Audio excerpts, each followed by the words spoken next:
बहुत समय पहले की बात है। एक घने और सुंदर जंगल में कई तरह के जानवर रहते थे।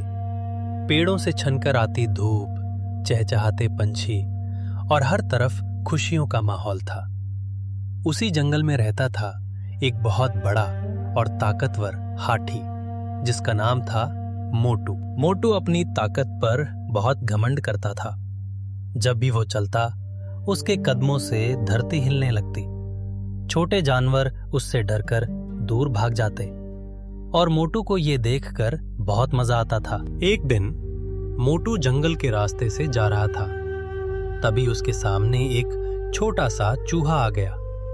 चूहा डरते हुए बोला, हाथी भैया, जरा ध्यान से चलिए, मैं कुचल जाऊंगा। मोटू जोर से हंसा। तुम जैसे छोटे से जीव का क्या काम? तुम मेरी क्या मदद कर सकते हो? चूहा शांत स्वर में बोला, कभी किसी को छोटा मत समझो, वक्त आने पर हर कोई काम आता है। लेकिन मोटू ने उसकी बात को अनसुना कर दिया और घमंड से आगे बढ़ गया। कुछ दिनों बाद जंगल में शिकारियों का एक झुंड आ गया। वे बहुत चालाक थे और उन्होंने एक बड़ा जाल बिछाया। जंगल के जानवरों को इस खतरे का अंदाजा भी नहीं था।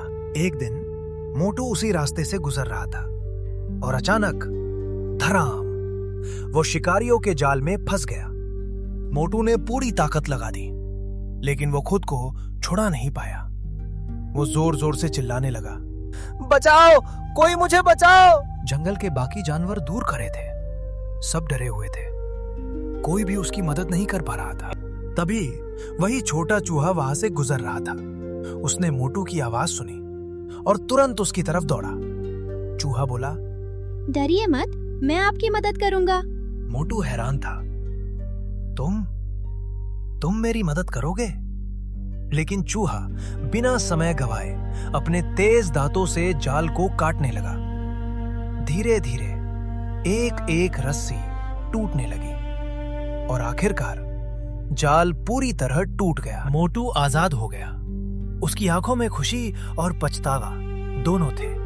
वो बोला, मुझे माफ कर दो दोस्त, मैंने तुम्हें छोटा समझकर बहुत बड़ी गलती की। चूहा मुस्कुराया और बोला, दोस्ती में कोई छोटा या बड़ा नहीं होता, बस दिल बड़ा होना चाहिए। उस दिन के बाद मोटू ने कभी घमंड नहीं किया और दोनों अच्छे दोस्त बन गए। तो बच्चों, इस कहानी से हमें क्या सीख मिलती है?